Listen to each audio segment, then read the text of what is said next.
UP के Badaun seat जो Samajwadi party का गढ़ रही है, लेकिन पिछली बार बीजेपी ने यहां भगवा लहरा दिया था।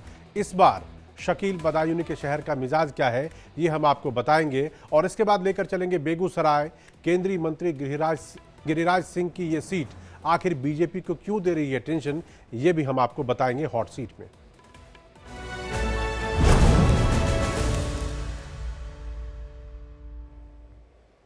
बदायूं यूपी का वो जिला है जहां मुस्लिम यादव वोटर करीब 50% हैं।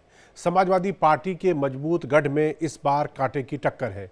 कुछ दिनों पहले बदायूं में 2 मासूम बच्चों की गला रेतकर हत्या कर दी गई थी। इस खबर ने पूरे देश को हिलाकर रख दिया। पुलिस ने मुख्य आरोपी साजिद का इनकाउंटर किया तो चुनाव से पहले मुस्लिम तुष्टीकरण की राजनीति तेज हो गई थी। 2019 में एसपी बीएसपी के गठबंधन के बावजूद बीजेपी यहां कमल खिलाने में कामयाब हो गई थी। संघमित्रा मौर्य यहां से सांसद हैं, लेकिन बीजेपी ने इस बार उनका टिकट काटकर दुर्विजय शाक्य को उतारा है, जो पहली बार लोकसभा का चुनाव लड़ रहे हैं। उनके सामने हैं एसपी के कद्दावर नेता शिवपाल यादव के बेटे आदित्य यादव। ये सीट समाजवादी पार्टी के लिए पहली से कम नहीं है। पहले यहां से पार्टी ने धर्मेंद्र यादव को मैदान में उतारा, फिर उनका टिकट बदल दिया गया, शिवपाल यादव को टिकट दे दिया गया, शिवपाल जी के नाम का अनाउंसमेंट हो गया और फिर वो भी बदल गया और अंत में अब उनके बेटे आदित्य यादव चुनाव मैदान में हैं। बीएसपी ने पूर्व विधायक मुस्लिम खान को टिकट दिया है। बीजेपी के सामने बदायूं में एक बार फिर कमल खिलाने की चुनौती है, तो दूसरी तरफ अपने बेटे को संसद पहुंचाने के लिए शिवपाल यादव ने भी अपनी पूरी ताकत यहां पर झोंक रखी है।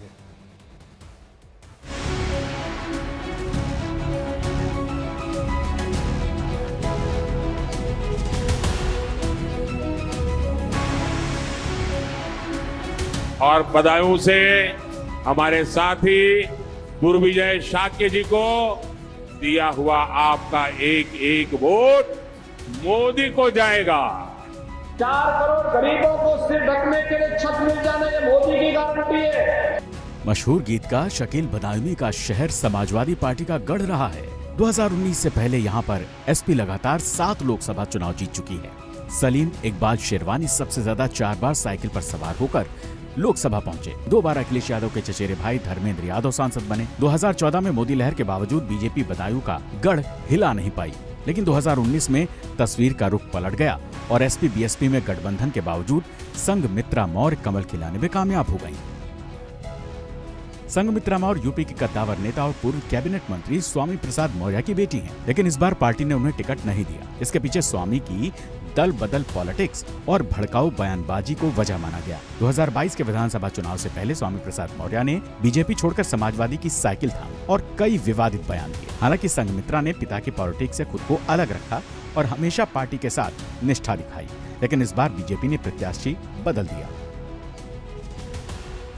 संघमित्रा मौर्य की जगह बीजेपी ने इस बार बदायूं से दुर्विजय सिंह शाक्य को मैदान में उतारा है, जो बीजेपी के ब्रज क्षेत्र के क्षेत्रीय अध्यक्ष हैं। लंबे वक्त से संगठन में सक्रिय रहे दुर्विजय सिंह का ये पहला चुनाव है। उनके सामने हैं एसपी महासचिव शिवपाल यादव के बेटे आदित्य यादव। दरअसल यहाँ शिवपाल की अच्छी पकड़ बताई जाती है। बीएसपी ने मुस्लिम और दलित वोट का गणित साधा है और मुस्लिम खान को टिकट दिया है। अखिलेश यादव ने पहले धर्मेंद्र यादव को बदायूं से मैदान में उतारा था। वो यहाँ से 2 बार सांसद रहे, लेकिन फिर चाचा शिवपाल यादव को टिकट दिया। लेकिन शिवपाल लगातार अपने बेटे आदित्य की वकालत कर रहे थे, जिसकी वजह से दूसरी बार अखिलेश को टिकट बदलना पड़ा। चाहे देखिए हम लड़े, चाहे आदित्य लड़े, चाहे कोई लड़े, लेकिन वो समाजवादी पार्टी लड़े। बेटे आदित्य को लोकसभा पहुंचाने के लिए शिवपाल ने पूरी ताकत झोंक दी है। वो लोगों को भरोसा दिला रहे हैं कि आदित्य यहीं आपके बीच रहेंगे। दूसरी तरफ बीजेपी प्रत्याशी दुर्विजय शाक्य भी अपनी जीत का दम भर रहे हैं। उनका कहना है कि पिछली बार एसपी बीएसपी साथ थे, इसके बावजूद बीजेपी जीती नहीं। इस बार पीएम मोदी की योजना और सीएम योगी के सुशासन की वजह से वो जीत जाएंगे। ये काम कार्यकर्ता बूथ अध्यक्ष से लेकर प्रधानमंत्री तक का सपना देख सकता है, तो मैं सामान्य कार्यकर्ता के नाते मुझे एमपी का टिकट देने के लिए अपने शीर्ष नेतृत्व का बहुत बहुत आभारी हूँ। मैं उनके भरोसे पर खरा उतरूंगा, ऐसा उनको विश्वास है। परसेंटेज कुछ नहीं है, लेकिन ये तय है कि समाजवादी पार्टी इस बदायूं लोकसभा सीट से चुनाव जीतने जा रही है। और पुरजोर तरीके से मैं आपको ये बात का पूरी विश्वास दिलाता हूं कि सभी समाज के लोग जब पोलिंग के बाद जब परिणाम सामने आएंगे तो हम आप बैठ के देखेंगे कि जितने भी समाज हैं, जितने भी वर्ग के लोग हैं, सभी लोग वोट करेंगे। 2019 के आंकड़े देखें तो बीजेपी भले ही चुनाव जीत गई थी, लेकिन संघमित्रा मौर्य की जीत का अंतर सिर्फ 18,000 वोट था। अगर कांग्रेस प्रत्याशी के खाते में 51,000 वोट नहीं गए होते तो तस्वीर कुछ और होती। हालांकि बीजेपी दावा कर रही है कि इस बार उन्हें यादव वोट भी बड़ी संख्या में मिलने वाला है। दरअसल बदायूं में यादवों का दबदबा है। यहाँ सबसे ज्यादा करीब 4 लाख यादव वोटर हैं और 3.5 लाख मुस्लिम। यही वजह है कि ये सीट एसपी का मजबूत किला रही।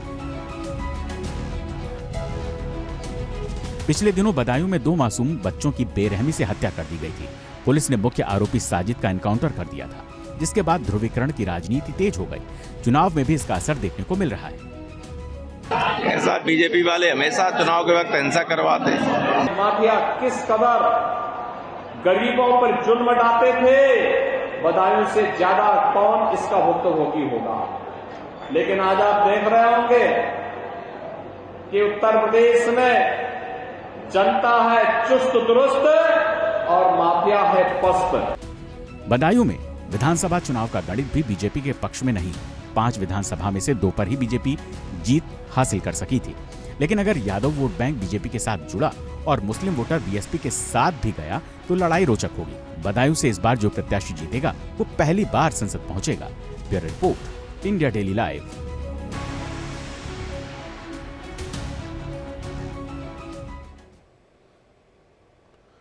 रिपोर्ट आपने देख ली। अब मैं आपको कुछ आंकड़े दिखाता हूं जो वहां का समीकरण है, उससे थोड़ा बहुत और तस्वीर साफ हो जाएगी कि बदायूं में इस बार जो चुनाव होंगे किसके पक्ष में कितना आसान और कितना मुश्किल है। तो मैं चाहूंगा कि ग्राफिक इस पे आप दिखाएं। आप ये देखिए, ये सबसे पहले चुनावी समीकरण इसका ये कि यादव और मुस्लिम बाहुल्य सीट एसपी का गढ़ रही है। ये बदायूं की सीट शिवपाल यादव की पकड़ और जाति समीकरण दोनों ही पक्ष में है। शिवपाल बड़े नेता है। उसके बाद फिर आगे चलेंगे तो बीएसपी ने अगर मुस्लिम वोट काटे तो साइकिल फंस सकती है। मतलब बीएसपी पे भी कुछ आप कह सकते हैं कि दारोमदार है कि अगर उसने वोट काटने में वो वहाँ पर अगर कामयाब होती है तो फंसेगी साइकिल, अदरवाइज थोड़ा आसान होगा, उसका सफर हो सकता है। त्रिकोणीय मुकाबला हुआ तो बीजेपी को फायदा संभव है। जाहिर सी बात है, वोट कटेगी तो बीजेपी को फायदा है। 2019 में बीजेपी को मिला सवर्ण और यादव ओबीसी का वोट। ये 2019 की बात है जिस बार संघमित्रा मौर्य को जीत यहां से मिली थी। अब से थोड़े दिनों पहले की बात है, आपने देखा होगा एक स्टेज पे वो रोने लगी थी, वहां पे कार्यक्रम चल रहा था और जब किसी ने पूछा कि क्या टिकट कटने की वजह से वो रो रही हैं, तो उन्होंने कहा कि नहीं, टिकट कटने की वजह से नहीं, बल्कि रामायण का प्रसंग जो सुनाया जा रहा था वो मुझे अचानक से याद आ गया, इसलिए आंखों में आंसू आ गए। खैर, राजनेता कहते कुछ और है, मन में शायद कुछ और रहा होगा। बहरहाल आगे बढ़ते, इसके दलित वोट बैंक में भी बीजेपी कर सकती है सेंधमारी, तो ये भी उसके लिए एक वहाँ पर प्लस हो सकता है। अब जाति समीकरण देखिए तो आपको वोटों का आइडिया लगेगा। 18 लाख वोटर वाली ये लोकसभा सीट है। यादव बाहुल्य 4 लाख यहाँ पर यादव वोटर है और मुस्लिम 3.5 यानी 3.5, यानी 7.5 लाख वोटर। 18 में से लगभग आधी आबादी आप मान लीजिए कि यही 2 मिला के होती है। और जो गैर यादव ओबीसी हैं वो 2.5 लाख है, यानी 4, 3, 7, 2, 9 और दोनों मिला दे तो 10 लाख वोटर तो इसी 3 कैटेगरी में बढ़ जाएंगे। इसके बाद बचे हुए 8 लाख होते हैं। तो ये यहाँ के जाति समीकरण का हिसाब है जो आपके सामने इस वक्त स्क्रीन पे है। और जो 8 बचे आप देख ले, सवर्ण यहाँ पे 2.5 लाख है, दलित 2.25 लाख और अन्य 3 लाख वोटर इस सीट पर, बदायूं की सीट पर है। तो ये वहाँ का जाति समीकरण है। आप 2019 में देखें कि वोट किसको कितने मिले थे और जीत कैसे।